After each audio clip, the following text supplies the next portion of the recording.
আসলে রাষ্ট্রের সর্বোচ্চ ক্ষমতায় বা রাজনীতির জায়গায় দেশ পরিচালনায় সেগুলিতে আপনি আসলে আসতে চেয়েছিলেন কিনা, চান কিনা, বা ওই জায়গা থেকে? যদি চাইতাম খালেদ, যদি চাইতাম, তখন যখন মিলিটারি আমার বাসায় এসে বসে রইল সারা রাত আমাকে রাজি করানোর জন্য, আমি তো লুফে নিতাম। রাজি করানোর জন্য বসে থাকতে হবে কেন? আমি যদি ক্ষমতাই চাইতাম, বলে আর চলেন চলেন, কি করতে, কি কোন জামাটা পড়তে হবে দেখিয়ে দেন, এখনই যাচ্ছি। আমি তো সেটা করিনি, তাদের সঙ্গে তর্ক করেছি, সারা রাত ধরে তর্ক করেছে যে না ভাই আমাকে দিয়েন না, আমি এই কাজের উপযুক্ত না, আপনারা অন্য লক্ষ্য যান। তারা আমার উপরে মন ঠিক করে ফেলেছে আমাকে নিতে হবে। আমি বারে বারে বলতেছি তাদেরকে, তারা নিরাশ হয়ে ফিরে গেল, বললো যে সকালবেলায় আবার আসবো, সকালবেলায় আসলে তখন আপনি আমাদেরকে বলেন যে রাজি আছেন। আমি বললাম না, সকালবেলা আসলে একই কথা পাবেন, কারণ আমি তো এটা এমন কিছু না যে মনের মধ্যে সন্দেহ রেখে, দ্বন্দ্ব রেখে আপনাদেরকে বলছি, অত্যন্ত পরিষ্কার ভাবে আপনাদের কাছে বলছি। ঠিক আছে, তা না হলে তো আমি সঙ্গে সঙ্গে রাজি হয়ে যেতাম। কে ছাড়ে যে আপনাকে দেশের পুরো সরকারের প্রধান হবার জন্য আহ্বান জানাচ্ছে, বাংলাদেশে এরকম কয়জন মানুষ আছে বলবো যে না আমি এই দায়িত্ব গ্রহণ করব না? আমি তো করলাম সেটা। এখন আমার নামে বলা হচ্ছে 10 বছর চেয়ে, আমি বছর নিয়ে তো প্রশ্নই উঠে না। প্রশ্ন হচ্ছে আগামীকাল সকালবেলা আপনি শপথ গ্রহণ করবেন, এই কথা। আমি বলছি না, করবো না। তারপরে এরপরে তো কয় বছর, কয় কাণ্ড। আমি 10 বছর দিয়ে কি করবোটা কি? আমি 10 বছর দিয়ে, আমি তো বলছি আমি এই কাজের জন্য নই। দেশে আমার দেশ পরিচালনা করা আমার দায়িত্ব না, আমার কাজ না। আমি জানি না এটা কিভাবে করতে হয়, আমি যেটা জানি সেটা করি। Make sense. আপনার মেয়ে মনিকা ইউনুস সম্প্রতি একটি সাক্ষাৎকার দিয়েছেন সিএনএন-এ। সেখানে আমি তাকে একটু যদি অনুবাদ করি তাহলে সেরকম পড়তে পারবো, যে আমি তাকে উদ্ধৃত করছি যে কোনো এক সময় প্রধানমন্ত্রী শেখ হাসিনা ও ডক্টর ইউনুস একসঙ্গে কাজ করেছেন। আমি আশা করি সেই সময়টা আবার ফিরে আসুক, শুধু গ্রামীণ কিংবা সংশ্লিষ্ট সব প্রতিষ্ঠানগুলোর ভালোর জন্যই নয়। যদি তারা আবারও একসঙ্গে কাজ করেন তাহলে সেটা চমৎকার হবে।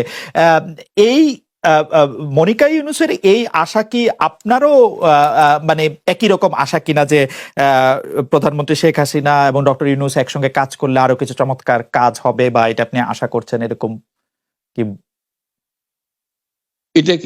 এটা কি এখন আমার জন্য করা যাচ্ছে না যে আমি নারাজ, যে করতে চাই না? তুমি ভাবখানা এমন করছো যেন আমি আপত্তি করছি, আমি কাজ করতে চাই না। আমাকেও যে বললাম চোর বদমাইশ করে রেখেছে, সেখানে কাজ করার তো কথাই উঠছে না। আমার নাম উঠলেই ওনার রাগ উঠে যায়। আমাকে সুদখোর না বললে ওনার মন তৃপ্ত হয় না। আমাকে চুবিয়ে না ডুবালে, পদ্মা নদীতে আমাকে চুবিয়ে না ডুবালে ওনার মনে শান্তি আসে না। ঠিক আছে, আমি কি করে বলবো? ওনাকে বলতে তো হবে, ওনাকে যদি কিছু বলতে হয়। পদ্মা নদীর কথাটা যখন উঠলই, পদ্মা ব্রিজ সম্পর্কে যে কথাটা সরকারের উচ্চ মহল থেকে এটা বলা হয় যে আপনি আপনার ক্ষমতা ব্যবহার করে বা আপনার পরিচিতি ব্যবহার করে বা আপনার যে একটা সাংঘাতিক রকমের গ্রহণযোগ্যতা সারা দুনিয়াতে আছে, যেটি আসলে ওয়ার্ল্ড ব্যাংক সহ অন্য জায়গায় আছে, সেটি দিয়ে আসলে আপনি পদ্মা সেতুটা বাংলাদেশ যাতে ঋণ না পায় সেটির জন্য আপনি চেষ্টা করেছেন। এই ব্যাপারটা নিয়ে কি আপনি একটু কিছু বলবেন, যে এটা আপনার বিরুদ্ধে একটা অভিযোগ? কি বলবো, এটা বলো, এটা হাস্যকর একটা কথা মুখ থেকে বলে ফেললো চোর ডাকাতের মতো, এটাও আরেকটা বলে ফেললো, এটাই সত্য হয়ে গেল। আমরা যে বারে বারে বিবৃতি দিলাম তখন এটা প্রশ্নই উঠে না। আমরা বাংলাদেশের নাগরিক হিসেবে আমরা গৌরবান্বিত যে এই পদ্মা সেতুর উপরে আমরা একটা সেতু বানাতে পারবো, এটার জন্য আমরা সবাই চাই। কাজে এটা তো বিরোধিতা করার তো প্রশ্নই উঠে না। কেন বিরোধিতা করবো? দেশে যে একটা বড় রকমের ঘটনা ঘটতে যাচ্ছে সেটা তো আমরা সবাই সমর্থন করেছি। বলেই চললেন। এখন একজনে বলতে থাকলে তো আমার করার কিছু তো নাই। উনি এত শক্তিধর যে এখানে আমার কথা তো কিছুই থাকে না। ওনার সব সরকারের যাবতীয় প্রচার যন্ত্র ওনার হাতে। আমার তো আমার গলার যত তীক্ষ্ণ। আপনি তো কথা বলেন না, বললে তো নিশ্চয়ই আপনার সাথে না। একটি প্রশ্ন আসছে যে পদ্মা সেতুর যখন উদ্বোধন করা হবে তখন কি আপনাকে নিমন্ত্রণ জানানো হয়েছিল, যে মানে রাষ্ট্রের পক্ষ থেকে এরকম বলা হয়েছিল যে আপনাকেও নিমন্ত্রণ জানানো হবে, বা আপনি মনে আছে কিনা? মনে পড়ে না, এরকম করছে। আচ্ছা, গ্রামীণ ব্যাংকের আপনি যখন মানে গ্রামীণ টেলিকমটা আপনি প্রতিষ্ঠা করেন, সেই সময়ে গ্রামীণ টেলিকমের সাথে গ্রামীণ ব্যাংকের সম্পর্কের যে বিধিমালা, সেই বিধি কি আপনি যখন চলে এসেছেন গ্রামীণ ব্যাংক থেকে সেটি পরিবর্তন করা হয়েছিল? তো সেই পরিবর্তনটি মানে পরিবর্তনটির জায়গাটা যদি আমাদের একটু পরিষ্কার করতেন। পরিবর্তন ছিল যে আগে এটা নমিনেট করতে পারতো গ্রামীণ ব্যাংক, চেয়ারম্যান পদের জন্য একজন লোক নমিনেট করতে পারতো। আমরা যেহেতু গ্রামীণ ব্যাংক থেকে আমাদেরকে সরিয়ে দেওয়া হয়েছে, তখন আমরা মনে করলাম যে এটা রাখার আর দরকার নাই, গ্রামীণ টেলিকম থেকে সেই পদটা আমরা পরিষ্কার করে দিয়েছি, যেমন এটা আর দরকার নাই।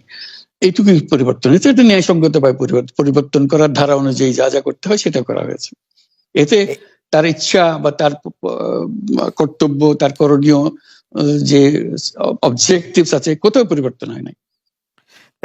এই ক্ষেত্রে আমাদের এই বিষয়ে আর কি এইটাই আমাদের আরেকটা প্রশ্ন, সেটা হচ্ছে যে গ্রামীণ টেলিকম কি গ্রামীণ ফোন থেকে প্রায় 37% লভ্যাংশ পায়, যে এবং যদি পায় 34% লভ্যাংশ পায়, সেই 34% লভ্যাংশের যে টাকাটা, সেই টাকাটা কোথায় বা কি উদ্দেশ্যে ব্যয় করা হয়? সেই সামাজিক ব্যবসায়, যেটি আসলে আপনার প্যাটেন্ট করা সোশ্যাল বিজনেস, সেটির কাঠামোটা আসলে কি, বা সেটি কিভাবে আপনি করেন? সামাজিক ব্যবসা হলো এমন একটা নতুন ধরনের ব্যবসার চিন্তা, যেটা আমরা প্রমোট করছি, আমরা নিজেরা প্র্যাকটিস করছি। যেটা ব্যবসা মানে হলো মুনাফা করা, ব্যক্তিগত মুনাফা করা, এবং তার লক্ষ্য হলো সর্বোচ্চ মুনাফা করা। এটি হলো ইকোনমিক্স এর নিয়ম, যে সর্বোচ্চ মুনাফা যদি করি সবকিছু ঠিকঠাক মতো চলবে। আমরা বললাম যে এটা ভুল জিনিস, যে সর্বোচ্চ মুনাফার মধ্যে দিয়ে মানুষকে এক রকমের নেশাগ্রস্ত করেছে, এই মুনাফার নেশার মধ্যে তাকে ঢুকিয়ে দেওয়া হয়েছে। এই মানুষকে এই মুনাফার নেশাগ্রস্ত মানুষ হিসেবে এটা আমরা কল্পনা করতে পারি না। আমরা বলছি যে এটা মুনাফা সে করবে, সর্বোচ্চ মুনাফা করবে, কিন্তু অন্য ধরনের ব্যবসা আছে। ব্যবসা এখন শুধু এক প্রকারের ব্যবসা আছে, যে ব্যবসাতে শুধু মুনাফা সর্বোচ্চকরণ, এটাই হলো নির্দিষ্ট নিয়ম। আমরা বলছি আরেক রকমের ব্যবসা, যেটা হলো মানুষের সমস্যার সমাধান করা, মুনাফার জন্য কোনো রকমের ইচ্ছা তার না থাকা, মুনাফা বিহীন ভাবে, কোনো মুনাফা, ব্যক্তিগত মুনাফা না নিয়ে শুধু সমস্যার সমাধানের জন্য ব্যবসা করা, এটাকে আমরা বলছি সামাজিক ব্যবসা।